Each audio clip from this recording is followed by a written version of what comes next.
Hi, this is Paul. I'm preaching this week. This isn't your rough draft. The rough draft will come out on Saturday. I'm preaching this week on the Beatitudes in the Sermon on the Mount. And the Beatitudes are one of the most interesting.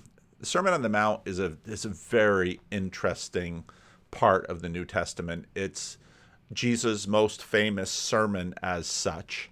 And you would imagine that after 2,000 years, everyone would sort of agree on exactly what it is and how to approach it. Now, that isn't the case. Greg Bloomberg, in his commentary, writes this about it. Perhaps no other religious discourse in the history of humanity has attracted the attention which has been devoted to the Sermon on the Mount. Philosophers and activists from many non-Christian perspectives have refused to worship Jesus, nevertheless have admired his ethic. In the 20th century, Mahatma Gandhi was the sermon's most famous non-Christian devotee. The literature on the sermon is vast. One recent survey has identified 36 different interpretations. Only 8 of the most significant and influential interpretations can be listed. And then he goes on from there. Since the medieval times, there have been 2 levels of ethics in Jesus' teaching, with the sermon reflecting the stricter requirements for those who would pursue a higher level of righteousness, exactly, for example, clergy and monastic orders. That sort of 2-speed religion that I talked about, referring to Charles Taylor's observation, where the laity have one level of ethics and the clerics or the saints have a different level of ethics. And so, the only superior Christians can live up to the Sermon on the Mount. Everyday Christians can, don't have to worry about it. And of course, Charles Taylor makes a comment about the Reformation, where, for example, in John Calvin's Geneva, it was expected that the project was to have all Christians live at the same speed.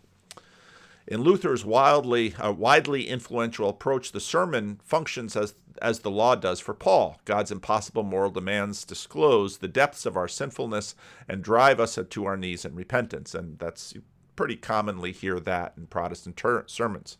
Many Anabaptists applied the sermon's ethics in an extremely literal fashion to the civil sphere and endorsed a full-fledged pacifism. Now, part of what's happening with Vervaeke's project is that we are negotiating between the 4 Ps.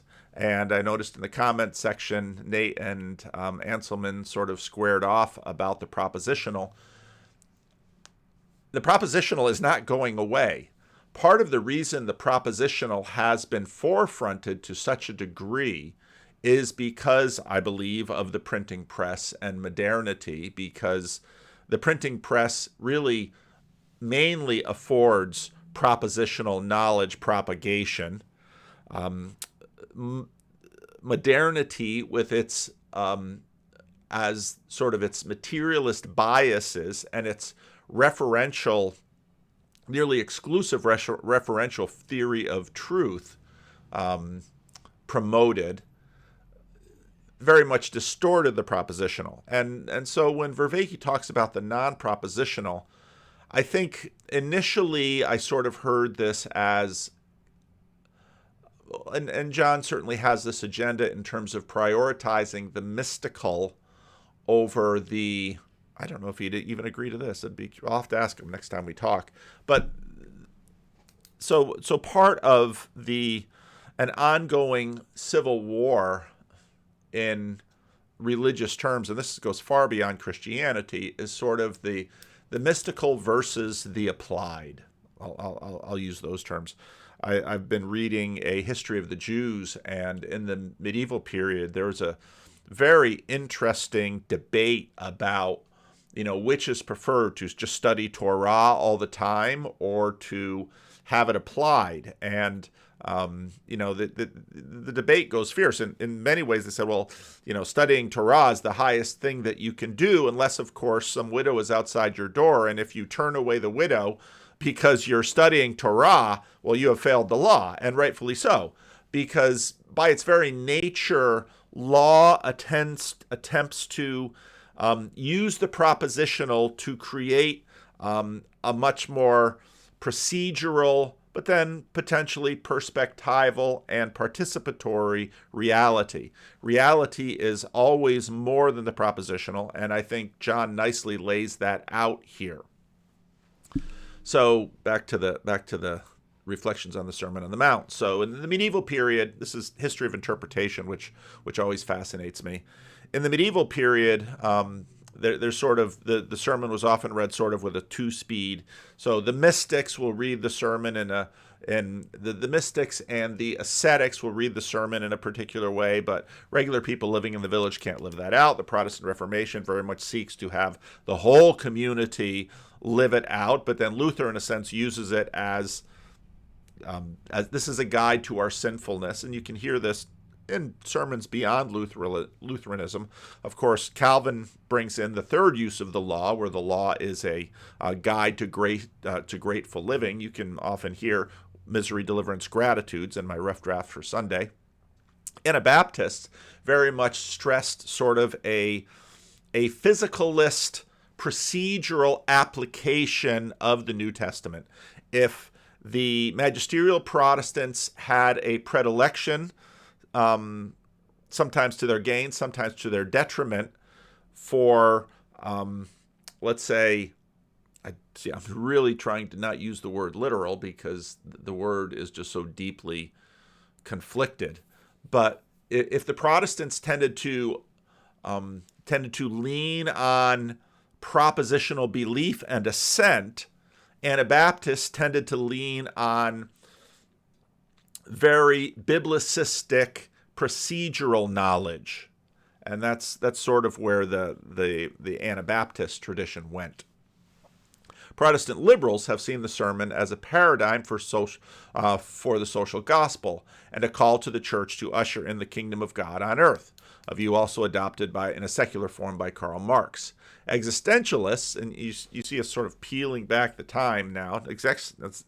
So Protestant liberalism, end of the 19th, beginning of the 20th century. Existentialists, really coming to their own in the middle of the 20th century as the Holocaust sort of rips apart so many of the religious projects of Christianity and Judaism. Existentialists have rejected taking any of the sermon's ethics as absolute, but view it rather as a profound challenge to personal decisions to live in the consciousness of human finitude and divine encounter. Albert Schweitzer's interim ethic also relativized the sermon by finding it a unique urgency that remained as long as the first disciples, like Jesus, mistakenly believed that they would return in their lifetime. And in the Gifford lectures, Tom Wright, N.T. Wright, does a nice job in addressing that issue that cropped up in the last couple of centuries. Dispensationalism has classically limited the sermon's ethic to a future millennial kingdom which Jesus offered to the Jews, by which they rejected, so that it was postponed until his second coming. All of these approaches contain an element of truth, but none of them seems fully satisfactory. Nothing in the sermon suggests that Jesus' commands are limited only to a certain group of his followers. They are in fact expressly addressed to all disciples. Those who have already repented are seeking further instruction. Those who have already repented and are seeking further instruction. Commands for disciples are not self-evidently limited to personal relationships, nor clearly applicable to governments. Questions for pacifism versus just war and the extent of the church-state interaction are legitimate, but not directly addressed. Nor does anything in the sermon suggest that Jesus' commands here are more or less absolute than any of the rest of his ethics, or the teachings be restricted either to present norms or future possibilities.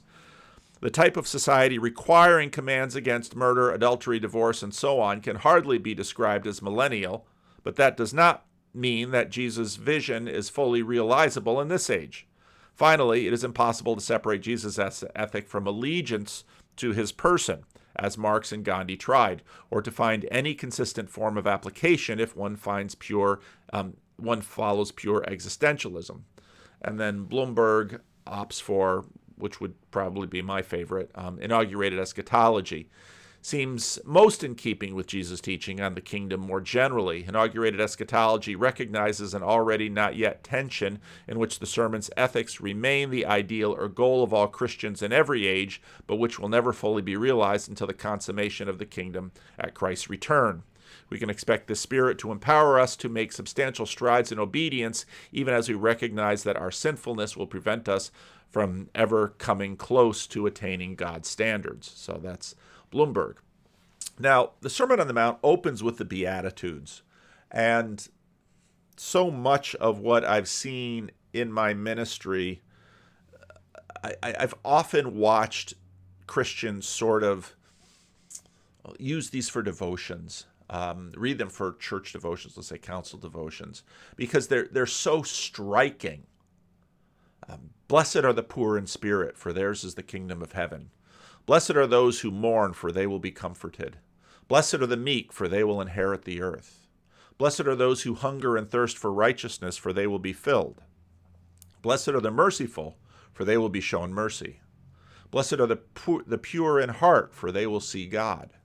Blessed are the peacemakers, for they will be called children of God. Blessed are those who are persecuted because of righteousness, for theirs is the kingdom of heaven.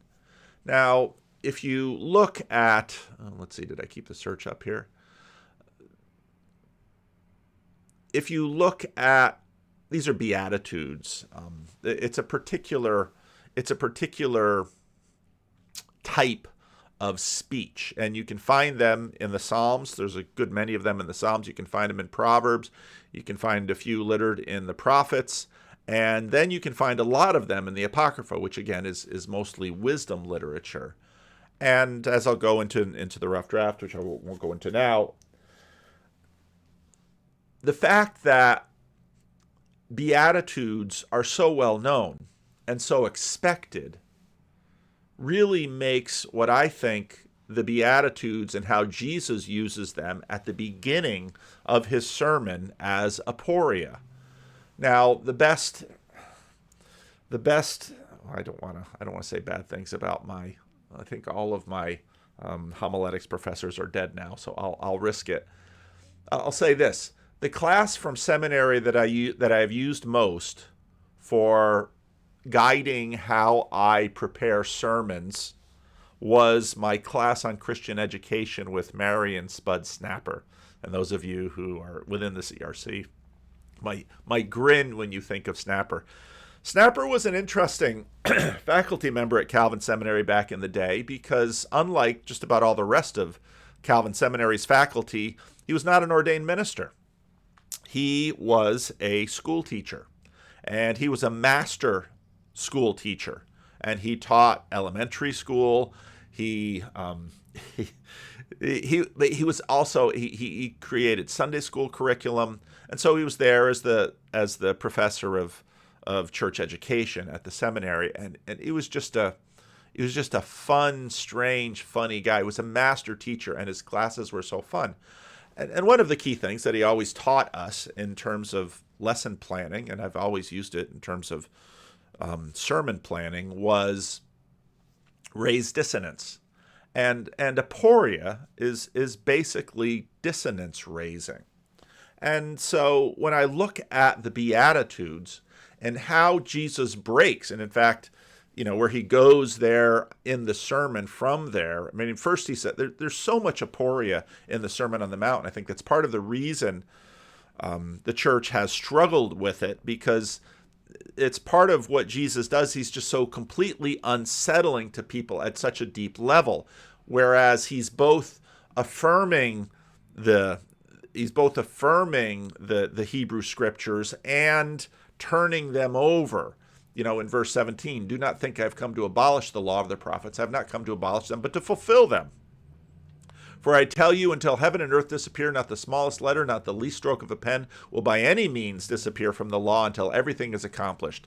Therefore, anyone who sets aside one of the least of these commandments and teaches others to do so will be called least in the kingdom of heaven. But whoever practices and teaches these commandments will be called great in the kingdom of heaven. For I tell you that unless your righteousness surpasses that of the Pharisees and the teachers of the law, you will certainly not enter the kingdom of heaven. Now, dikaiosune, righteousness, I very much recommend Dallas Willard's The Divine Conspiracy to get a sense of Jesus' Sermon on the Mount. Dallas Willard taught. He had a PhD in phenomenology. He taught at University of Southern California. Died not too many years ago. Tremendous impact. In many ways, this meaning crisis. He talked about it without using those words, at least in Christian evangelical circles. But then Jesus goes on to say things like, "You have heard it said said to the people long ago, you shall not murder." Well, that's in the Ten Commandments, Jesus. But I tell you, and it's like, Jesus, are you really going to edit the Ten Commandments? I mean, this is the kind of thing that got Jesus killed. And anyone who reads this and has an understanding of the kind of debates that were going on in his time and place should clearly understand why it's really amazing he lasted 3 years doing this. Now, as it happens, I'm always working on my sermon stuff and my local church stuff while I'm also doing all this YouTube stuff. And so when I was this week just reflecting on the Sermon on the Mount, of course, I also had just released that video that I'd done on episode 3 of John's project after Socrates. And once I really sort of got my mind around Aporia as John laid it out, I could really see how Jesus uses that, especially in the Beatitudes. Because just do a little concordance search that, similar to what, let's see if I can, just do a little concordance search for blessed is if you have your Bible on a computer or a cell phone, and you just read all of those Beatitudes in the Psalms. They're all everything you would expect from a religious book. And then when you read Jesus' Beatitudes, they're just stark. They're not irreverent, because truth be told, blessed are the poor in spirit, for theirs is the kingdom of heaven. Blessed is the meek, the one that blessed are the meek. The one that Jordan Peterson has, sort of elevated. That's not breaking the wisdom teaching it's not breaking the Old Testament, but it's sort of taking it and putting it in a frame that I remember seeing. There used to be a website called Hollywood Jesus, where he would sort of go through films and look at symbolism. The symbolism thing's been around a while, folks, but look at symbolism. And I remember he had a really good write-up on the Moulin Rouge. I love that film. It's a great film. It's a great film about love. And he had this write-up about Moulin Rouge, and he talked about how red and blue, when you put red and blue together, it does something to us because your eyes can't quite figure it out. And that's exactly what Jesus does. And so for 2,000 years, scholars have been racking their head against this. And then when I listened to John talk about Aporia, things really clicked. But let's just right. Orientation is this combination of, assuming the right agent-arena relationship, the right perspectival knowing, so that I can find my way. So now again, one of the things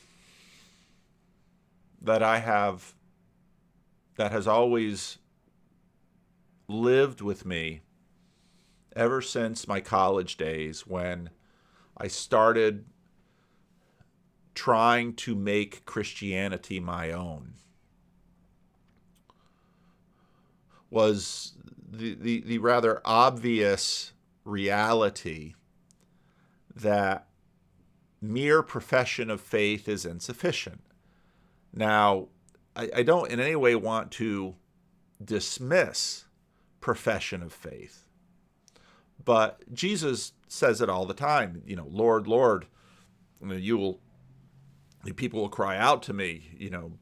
We've done miracles. We've done all these things. Why, depart from me, I've never known you. Jesus says, those who love me keep my commandments. So the Bible has never simply said that, in Protestant circles, sometimes it's called easy believism, where, well, if you just assent mentally, the book of James goes at this really hard and says, the devils believe all these things to be true. That's propositional belief, but they shudder. So, the Bible definitely does not endorse easy believism. And there was the big fight in evangelicalism. Oh boy, I'm getting old. 40, 50 years ago. It was sort of this discipleship battle, and whole ranges of new curriculum went through the church. In fact, just yesterday, I met with some people locally, and they're the woman of that couple. She's part of the Navigators, and Navigators are this evangelical movement where they, help do discipleship. And there's a pastor of a CRC church in Port St. Lucie, Florida. It's become a mega church, basically because the pastor has really practiced a discipleship model. He would meet with someone, and he'd, like in the second meeting, he'd say, okay, you get 2 meetings, and after that, the only way that I'm going to continue to meet with you is if, in fact, you make a disciple. You have someone who is willing to be discipled by you, and as I disciple you, you will disciple them. And what he did in this church is create an entire string of people who were not just listening to sermons on Sunday, not just doing daily devotions, but were really digging into their discipleship and getting real with the pastor, and in some ways similar to, let's say, a recovery group. And so all of this to say that real Christianity is always engaging all 4 Ps. All right?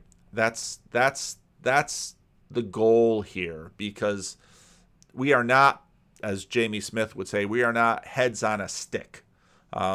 We are fully embodied, and so real Christianity engages all 4 Ps.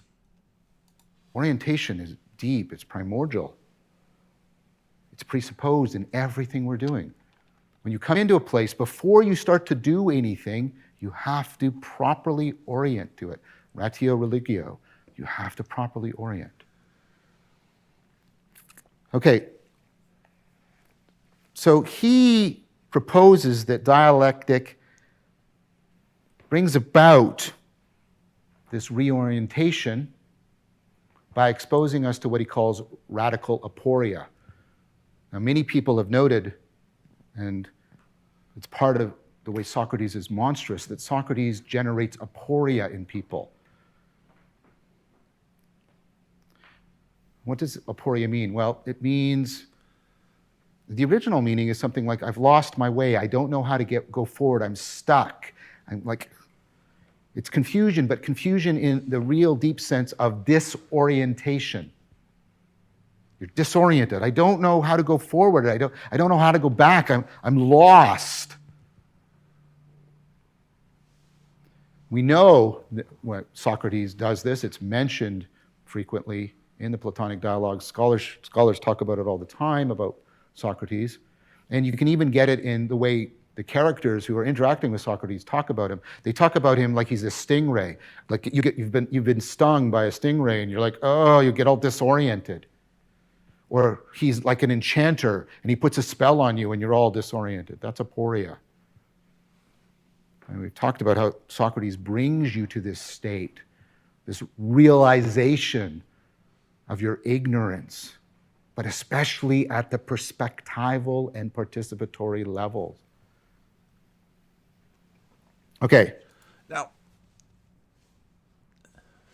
think about almost every significant transformation. Now, when we're talking about transformations, I could go back to Jordan Peterson talking to the chaplain at Liberty University. In Christianity, the transformation we usually look to is conversion. When you look in recovery groups, when you talk about hitting rock bottom, there's definitely an aporic sense to that. I listened to this. I was listening to aporia, and I I'm doing all this listening and I'm not doing all this reading. And so I'm glad they pulled it up on the screen because, oh, okay, well now I know it starts with an A and not an E. So then I searched for it in YouTube land. Let's see.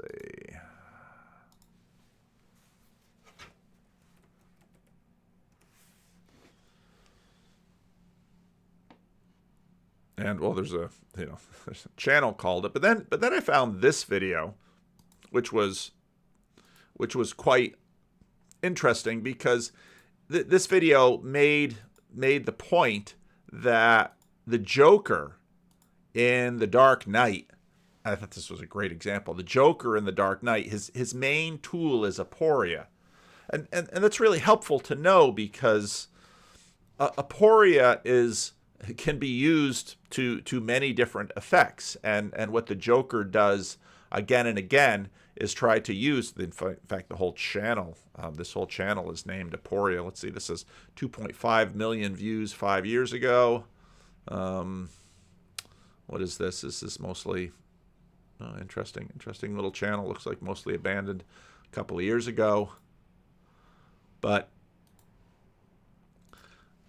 I thought it was a great illustration of Aporia because of what the Joker does in The Dark Knight. And that's in a sense his superpower is he brings doubt, disruption, disorder, and I mean that can be used for evil and it can be used for good. The other thing this made me think about, boy, I just haven't really dug into this video. This chaos, consciousness, chaos, and order with Dr. Robin Carhart-Harris, and again, it had magic mushrooms on the thumbnail, which turned me off to it. But when I listened to the video, this is a favorite of his recent videos for me. Maybe we should play some of it. They're talking about depression. It was that silly ad in there. Let's see. There's hippocampal systems, for example, that are key to the movement of information from short-term attention to long-term storage. So imagine that when you encounter something stressful, the first thing that happens is that there is category death and perhaps neural death that's proportionate to the degree of stress. And that might be a necessary precondition for learning, but it's not learning, right? It's just the falling apart of old pathological systems. Okay. That's a great little clip actually in this video because a lot of what they talk about is this. I did the video on the myth of mental illness, and I said in that video, you got to be careful with this because that book came out 50 years ago, and if you have, in some senses, a heavily Cartesian dualist frame, the book is sort of settled in that, even though there's a lot that's very right about that book. But part of what this little corner is about, part of what Jordan Peterson's work is about, John Vervaeke's work, is breaking down that Cartesian dualism and recognizing the deep connections that we have between us and this world. And what this particular video is about, even though they're going to talk, they talk about psychedelics here, is how traumatic and non-traumatic, how our experience constructs the brain, how the brain, of course, impacts the mind, and because the brain and the mind are certainly not disconnected. Now, the physicalist will sort of say that they're identical. I don't believe that.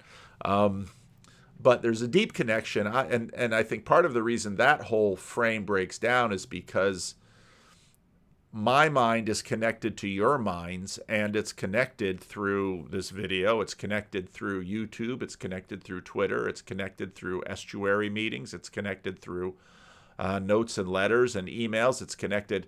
We're deeply connected, especially our minds are connected in that way, even though our brains are disconnected. And so mind is a far bigger and broader category than brain. And I think we have very little understanding exactly how far mind goes. I watched, to highlight another video, this morning I finally finished up the significant big conversation with John Vervaeke and Jordan Daniel Wood on Grail Country. I do have thoughts about this video. I don't know how accessible this video will be to many people. It's pretty esoteric, and most of the video is pretty esoteric. There are some, I do have some things that I might say about it at some point, but one of the interesting places is poor. I feel bad for John because he keeps running into people who will say things like when Nate Heil basically says, "Well, I don't see persons as exclusively connected to the basically to we little carbon beings with skin wrapped around us because of the what did he say, the divine realm, or I forget what term he said, the heavenly host. No, it wasn't. It was the, but poor John has to just kind of stop and, oh yeah, that's right, I'm talking to these crazy Christians who really believe this stuff. Kind of a shock from his university context. But what Jordan just said there's this big debate with respect to depression. Well, is it depression if you're sad because your spouse died?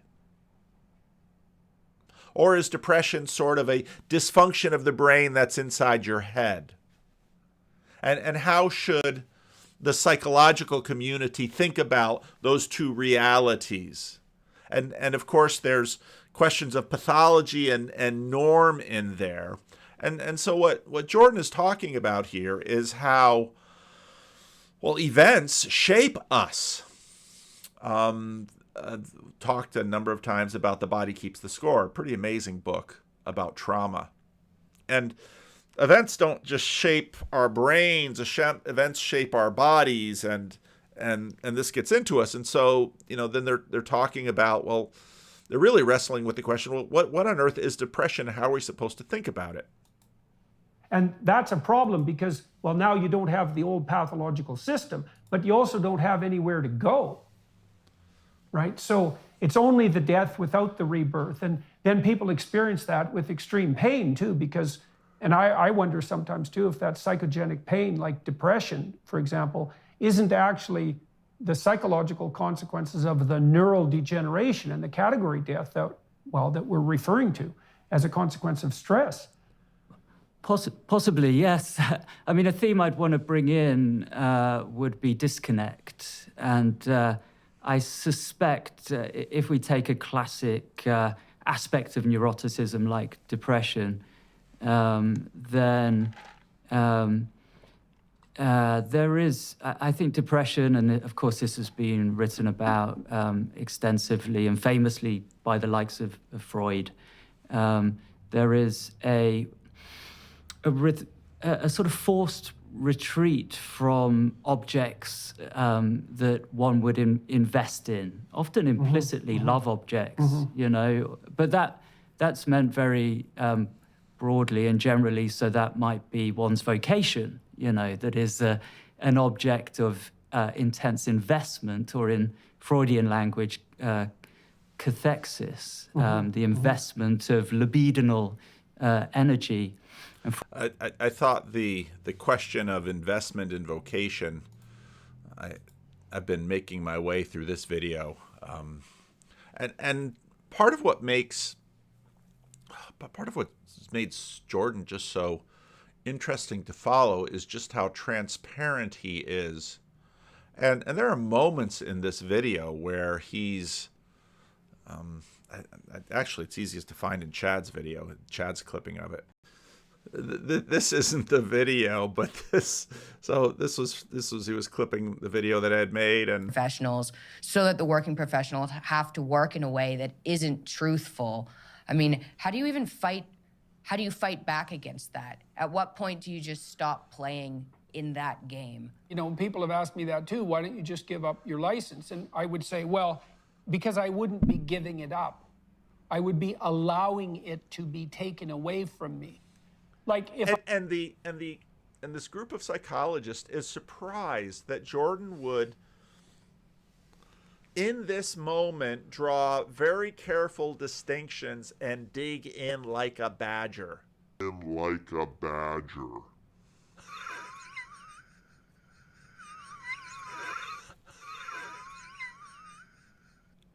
Did you pay no attention to 2016? This is the honey badger. Watch it run in slow motion. It's pretty badass. Look, it runs all over the place. Whoa, watch out, says that bird. Ew, it's got a snake. Oh, it's chasing a jackal? Oh my gosh. Cute. Oh, the honey badger. Chad having fun. Let me find the right video. You go there, it's kind of your like mom- California. You can feel the weight of silence in that place. Yeah, well, your mom and I have been back here for a month. You know, we're pretty worried about coming back because we've faced a fair bit of resistance in our neighborhood. Like, I'm probably more unpopular in some sense in Toronto and more particularly in my neighborhood than I am anywhere else in the world. Yeah. And so it was somewhat worrisome to come back to Toronto. It's very You know, worrisome. My son moved out of our neighborhood in part because it was uncomfortable for him to be there, even though that's where he grew up, thanks to the machinations of certain neighbors. It's been hard on your mom too, because I come downstairs, well, the other day when I was going through what happened in 2016, you know, I came downstairs, I could hardly stand up. A lot of the symptoms I had over the last couple of years came back. And that's really pretty frightening for me and for her to see. You know, I had to sit down on the floor 5 or 6 times. This sounds like PTSD. Well, who knows, you know, what it is. But Well, it I sounds- recovered fairly quickly, Still. which is, you know, an indication of my return to health. So, but it's hard on your mom too, because I'm bitchy as can possibly be after going upstairs and wrestling with this material. And, you know, we had a big conversation this week about how she should be involved, because I don't want to drag her into this. And, you know, and she doesn't want to blame me for being entangled in it. And we don't want to stress our relationship. You know, so I don't know how much to protect her from this and how much to share with her. You know, I thought, well, maybe when I'm writing out my college defense, I should go to a hotel room and, you know, grapple with it there, because I'm much more irritable, at least for some period of time after confronting all of this. Like, it's calmed down a bit now that I've got my argument, you know, in order. I've looked through all the material. There isn't any snakes left under the carpet to bite me. And so I think I'm through the most demanding part of it, although God only knows what's going to happen as this unfolds. Because there's always the possibility I'll make a mistake while I'm defending myself too, you know, because I could easily do that because it's so complicated. But you know, your mom and I are on the same page in relationship to this, which is, you know, she believes that if I just say what's happening, if I do my best to tell the truth without adornment and to try to keep my volatile temper under control, that this will turn out the way things have turned out for us in the past, which is it'll be rather dreadful in the short term, but resolve itself somewhat favorably in the medium to long run. But that's easy to say when the medium to long run hasn't made itself manifest yet. Yeah. This also might just be... One place he talks about, you know, basically this has been his profession. And so there's something very aporic about this whole chapter for him too, where it's the College of Psychologists coming after him just sort of takes him apart, and that sense of physical illness and trauma and stress returning. Now, what was interesting about this conversation with Carhart-Harris was the canalization of trauma in the mind, and then the question is, does this class of drugs, in a sense, blunt force break some of that some of that stuff that has built up. In other words, it's sort of aporia in a bottle, or aporia in a mushroom, or aporia in a pill. And to me, that really helped me. That metaphor has sort of helped me get my mind around the function of this and why it, in some people, acts as a promoter towards transformation, such as religious conversion. Now, again, before I likened it to when I had two sons who played varsity basketball, and they have schnozzes like mine, and they're both played big man positions, and so if we're down under the basket, there's a lot of elbows, there's a lot of up and down, and you got something this prominent out there, it's going to take some hits, and at some point it's going to break, because especially a young high schooler, his bones aren't quite as set as an old man's bones are, and whack, that nose gets broken, and then ideally you want to put it back right away, or, the old shoulder thing, you want to put it back right away. But if that bone gets set wrong, you're going to have to re-break it to set it right. And in a sense, it almost seems like this class of drugs has some capacity to break us inside.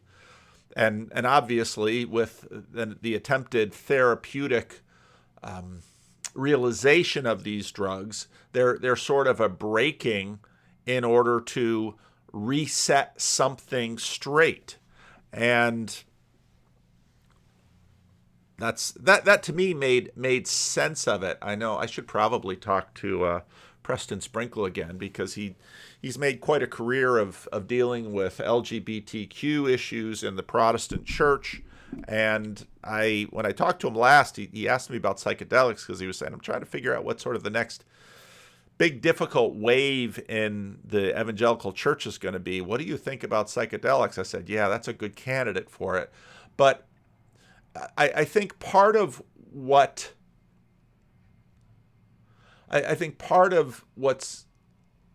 what at least I hear popularly people getting wrong about psychedelics.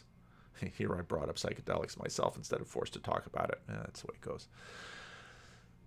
Is I think people see them as having power to set the proper agenda, and I think in fact their value is in destruction. They're in a sense, chemotherapy, especially less sophisticated forms of chemotherapy, were all about destroying cells, and the assumption was because cancer was growing faster than normal cellular development, you basically starve out the cancer by stopping all development, because normal healthy cells could basically recover, and cancer cells grow faster. So it seems to me that the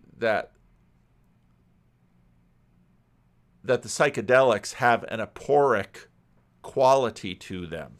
And again, as I used with my examples, aporia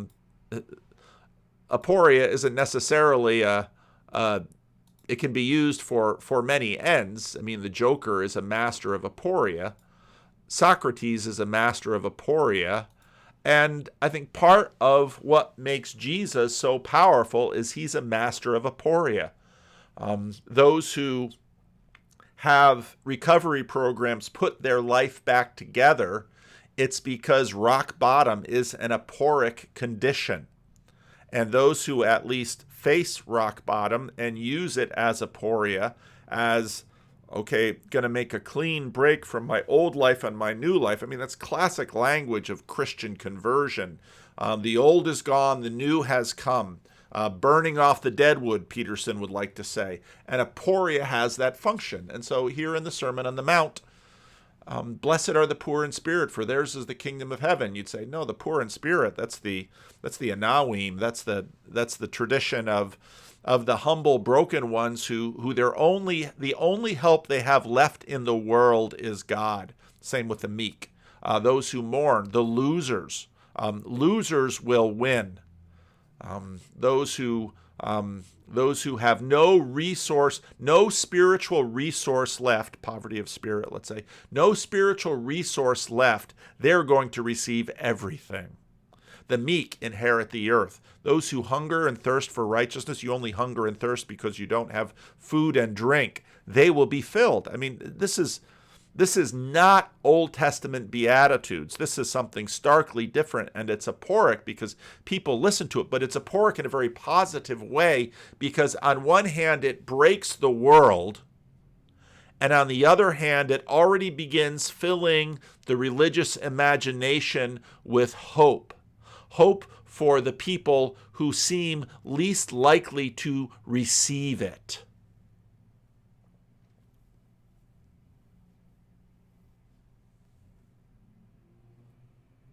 Yeah, I think that's right. So leave a comment. I'm going to put psychedelics in the title, so it ought to get some interesting comments.